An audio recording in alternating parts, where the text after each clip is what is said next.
Hi friends, ಇವತ್ತು ನಾವು ಸೋರೆಕಾಯಿನ ಪೂರ್ತಿಯಾಗಿ ಯೂಸ್ ಮಾಡಿಕೊಂಡು ಪಾಯಸ ಮತ್ತು ಅದರ ಬೀಜದ ಫ್ರೈ ಮತ್ತು ಸೋರೆಕಾಯಿ ತಿರುಳಿನಿಂದ ತಂಬುಳಿಯನ್ನು ಹೇಗೆ ಮಾಡ್ಬೋದು ಅಂತ ನೋಡೋಣ. ನಾನು ಅದಕ್ಕೋಸ್ಕರ ಒಂದು ಅರ್ಧ ಸೋರೆಕಾಯಿನ ಕಟ್ ಮಾಡಿ ಇಟ್ಕೊಳ್ತಾ ಇದ್ದೀನಿ. ಇಲ್ಲಿ ಸೋರೆಕಾಯಿನ ಚಿಕ್ಕ ಚಿಕ್ಕ ಪೀಸಾಗಿ ಕಟ್ ಮಾಡಿ ಇಟ್ಕೊಂಡಿದ್ದೀನಿ ಮತ್ತು ಅದರ ಬೀಜನ ಸಪ್ರೇಟಾಗಿ ತೆಗೆದಿಟ್ಕೊಂಡಿದ್ದೀನಿ. ಹಾಗೆ ತಿರುಳಿನ ಕೂಡ ಎತ್ತಿಟ್ಕೊಂಡಿದ್ದೀನಿ. ಇವಾಗ ಮೊದಲಿಗೆ ನಾವು ತಂಬುಳಿ ಮಾಡೋದನ್ನು ನೋಡೋಣ. ಅದಕ್ಕೋಸ್ಕರ ಸಾಸಿವೆ, ಜೀರಿಗೆ, ಒಣಮೆಣಸು, ಕಾಯಿ ತುರಿ, ಹಾಗೆ ತೆಗೆದಿಟ್ಕೊಂಡಿರುವಂಥ ತಿರುಳು.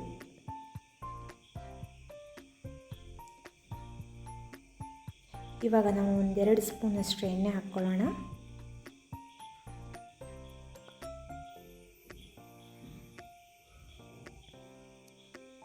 ಸ್ವಲ್ಪ ಕಾಯಿಲಿ ಕಾದ ತಕ್ಷಣ ಸ್ವಲ್ಪ ಜೀರಿಗೆನ ಹಾಕೋಣ.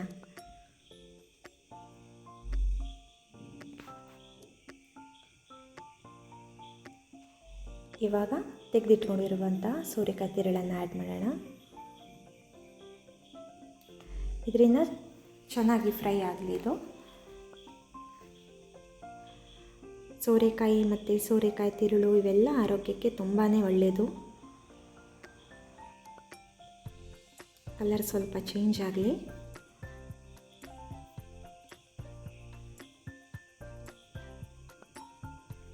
ಚೆನ್ನಾಗಿ ಫ್ರೈ ಆಗಲಿ. ಇವಾಗ ಅದರಿಂದ ನಾನು ಮಿಕ್ಸಿ ಜಾರ್ಗೆ ಹಾಕ್ಕೊಳ್ತಾ ಇದ್ದೀನಿ.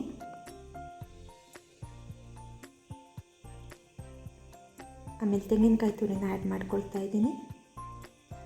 ಅದಕ್ಕೆ ಚೂರೆ ಚೂರು ಒಣಮೆಣಸು ಮತ್ತು ನೀರು ಹಾಕ್ಕೊಂಡು ಚೆನ್ನಾಗಿ ರುಬ್ಬಿಟ್ಕೊಳ್ತಾ ಇದ್ದೀನಿ. ಅದರಿಂದ ಒಂದು ಬೌಲ್ಗೆ ತೆಗೆದು ಹಾಕ್ಕೊಳ್ತಾ ಇದ್ದೀನಿ.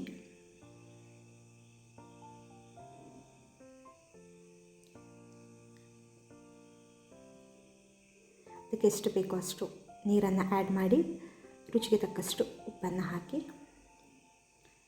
ಇವಾಗ ಒಗ್ಗರಣೆಗೆ ಸ್ವಲ್ಪ ಎಣ್ಣೆ, ಸ್ವಲ್ಪ ಜೀರಿಗೆ,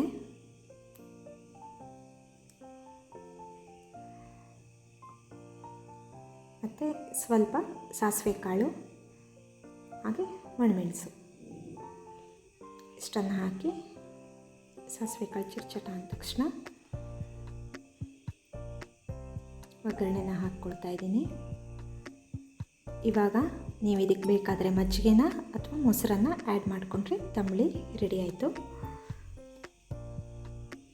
ಎರಡನೇದಾಗಿ ನಾವು ಅದರ ಬೀಜನ ಹೇಗೆ ಫ್ರೈ ಮಾಡೋದು ನೋಡೋಣ. ಅದಕ್ಕೋಸ್ಕರ ನಾನು ಹುಣಸೆಹಣ್ಣು, ಅದರ ಬೀಜ ಮತ್ತು ಉಪ್ಪು ಮತ್ತು ಖಾರದ ಪುಡಿ ಇಷ್ಟನ್ನು ತೆಗೆದಿಟ್ಕೊಂಡಿದ್ದೀನಿ. ಇವಾಗ ಒಂದು ಸ್ವಲ್ಪ ಎಣ್ಣೆನ ಹಾಕ್ತಾಯಿದ್ದೀನಿ.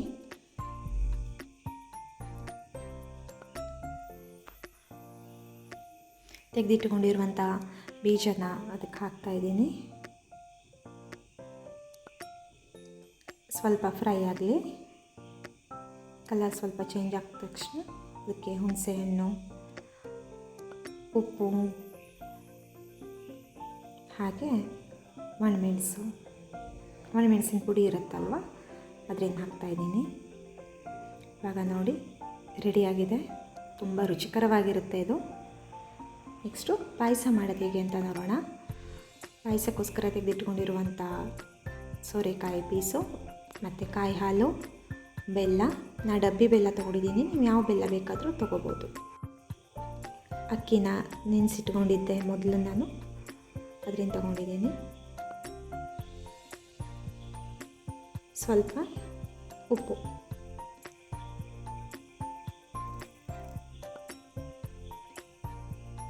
ಇವಾಗ ನಾವು ಒಂದು ಬಾಣಲೆಗೆ ಕಟ್ ಮಾಡಿ ಇಟ್ಕೊಂಡಿರುವಂಥ ಸೋರೆಕಾಯಿ ಪೀಸನ್ನು ಹಾಕೋಣ. ಅದು ಚೆನ್ನಾಗಿ ಫ್ರೈ ಆಗಲಿ. ಕಲರ್ ಸ್ವಲ್ಪ ಚೇಂಜ್ ಆಗೋ ತನಕ ಸ್ವಲ್ಪ ಹುರಿತಾ ಇರೋಣ. ಇದರಿಂದ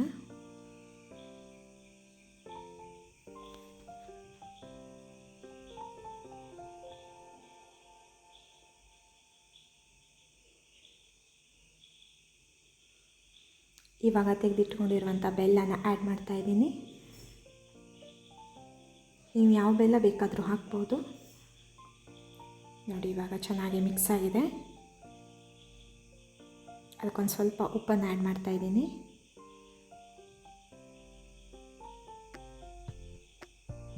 ನೀರು,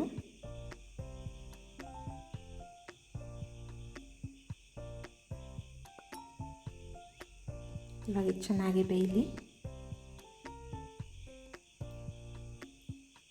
ನೋಡಿ ಇವಾಗ ಬೇಯ್ತಾ ಬಂದಿದೆ. ಅದಕ್ಕೆ ತೆಗೆದಿಟ್ಕೊಂಡಿರುವಂತಹ ಅಕ್ಕಿನ ನಾನು ರುಬ್ಬಿಟ್ಕೊಂಡಿದ್ದೆ. ಅಕ್ಕಿ ಮತ್ತು ಏಲಕ್ಕಿ ಇವೆರಡನ್ನು ಮಿಕ್ಸ್ ಮಾಡಿ ರುಬ್ಬಿಟ್ಕೊಂಡಿರೋದನ್ನು ಹಾಕ್ತಾಯಿದ್ದೀನಿ. ಚೆನ್ನಾಗಿ ಮಿಕ್ಸ್ ಆಗಲಿ, ಗಂಟಾಗಬಾರ್ದು ಇದು. ನೋಡಿ, ಮತ್ತು ಎಷ್ಟು ಬೇಕೋ ಅಷ್ಟು ನೀರನ್ನು ಹಾಕಿ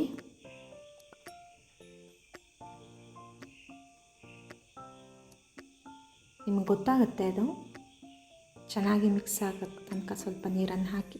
ಇವಾಗ ನೋಡಿ ನೀರೆಲ್ಲ ಕರೆಕ್ಟಾಗಿ ಮಿಕ್ಸ್ ಆಗಿದೆ. ಅದಕ್ಕೆ ಇವಾಗ ಕಾಯಿ ಹಾಲನ್ನು ಹಾಕಿ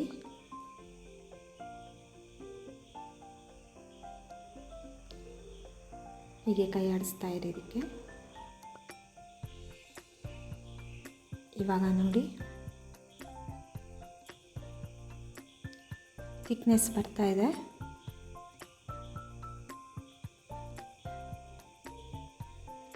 ನಾನು ಇದಕ್ಕೆ ಕೇವಲ ಅರ್ಧ ಸ್ಪೂನಷ್ಟು ತುಪ್ಪನ ಹಾಕ್ಕೋತಿದ್ದೀನಿ.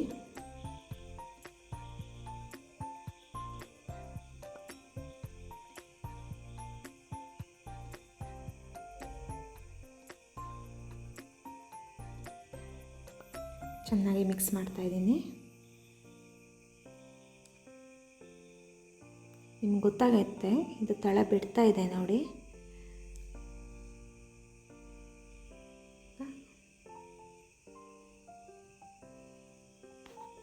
ನೋಡಿ ಫ್ರೆಂಡ್ಸ್, ಇವಾಗ ಪಾಯಸ ರೆಡಿಯಾಗಿದೆ. ಹಾಗೆ ಫ್ರೈ ಮಾಡಿರುವಂಥ ಬೀಜ ಮತ್ತು ತಂಬುಳಿ ಮೂರು ಕೂಡ ರೆಡಿಯಾಗಿದೆ.